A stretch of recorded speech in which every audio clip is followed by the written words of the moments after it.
সকলে শোকাহত যে আমাদেরই কলিজার সন্তান, আমার আলামিন ভাইয়ের সন্তান, মানে আমি মনে করি আমার নিজেরই একটা কলিজার সন্তান এই পৃথিবী থেকে চলে গেল।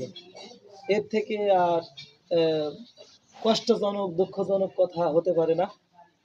তো যাই হোক, সবকিছু আল্লাহর ইচ্ছা, ঠিক না ভাই? ঠিক। কার ইচ্ছা ভাই? আল্লাহর ইচ্ছা। আল্লাহর ইচ্ছা। হয়তো এর মধ্যে কল্যাণ আছে, নাকি আপনারা কি বিশ্বাস করেন? এর মধ্যে নিশ্চিত কি আছে? কল্যাণ আছে। এটা অবশ্যই আমাদেরকে ইমানের সাথে বিশ্বাস করতে হবে। আর সব থেকে বেশি কষ্টদায়ক আমরা একটা বাক্যও জানি যে সন্তানের, যেমন আছে, কথা আছে যে বাপের লাশ যখন সন্তান বয়ে নিয়ে যায়, আবার সন্তানের লাশ যখন বাপে বয়ে নিয়ে যায়, আমি মনে করি এটা পৃথিবীর সব থেকে ভারী বস্তু, ঠিক না? ঠিক। সন্তানের লাশ বাপে কাঁধে করে নিয়ে বয়ে যাবে, এর মতো ভারী বস্তু পৃথিবীতে আর হতে পারে না। তো তেমনই একটা দৃশ্য আজকের এই জানাজার ময়দান। অনেক চেষ্টা করেছে আলামিন ভাই, দেখেছি আজকের থেকে না, নির্বাচনের আগের থেকে, অনেক আগের থেকে তিনি বহুত সময় সন্তানের পিছনে ব্যয় করেছে, অনেক কষ্ট ধৈর্য নিয়ে তিনি হসপিটালে একাধারে পড়েছিলেন তিনার সন্তানকে তো সুস্থ করার নিয়তে, ঠিক না? কিন্তু আল্লাহ এইভাবে নিয়ে নিবেন, পারবে না কেউ ঠেকাতে।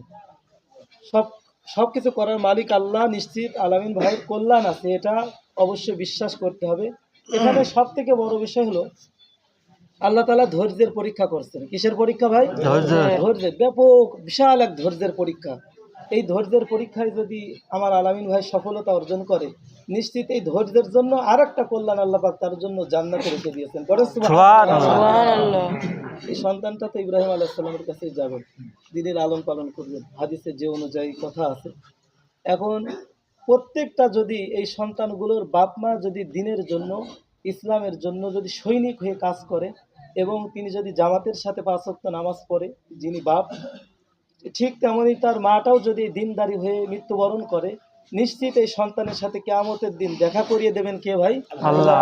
নিশ্চিত দেখা করিয়ে দেবেন। এটা বিশ্বাস করবো তো ইনশাআল্লাহ? অবশ্যই আমরা এটা বিশ্বাস করি যে অবশ্যই সন্তানের সাথে দেখা হবে, এবং এই সন্তান এমনভাবে চিনবে, হাদিসের কথায় আছে, এমনভাবে চিনবে যে মনে হবে আমি আগামীকালকে হারিয়ে গিয়েছি, আজকে আমার বাপকে আমি খুঁজে পেয়েছি। বলেন সুবহানাল্লাহ। বা এরকম কিছু দৃশ্য মানে সাথে সাথে পরিচিত হয়ে যাবে, এবং ওই সন্তানই বাপ মাকে ধরে, হাত ধরে জান্নাতের ভিতরে পাঠিয়ে দেবেন। পড়েন সুবহানাল্লাহ। আর কথা বলার কিছু নাই। সুতরাং আমরা এটা নিয়ে খুব বেশি অধৈর্য হওয়ার বিষয় না, আল্লাহ পাকের ইচ্ছা, তো এর উপর আর কোনো কথা বলা যায় না। তো সব কিছু মিলে আমার আলামিন ভাইকে আমি বিশেষভাবে বলবো একটু ধৈর্য ধরেন, এবং বাড়ি পরিবারকে ধৈর্য ধরার জন্য আমি অনুরোধ করছি। ইনশাআল্লাহ এখন আপনাদের সামনে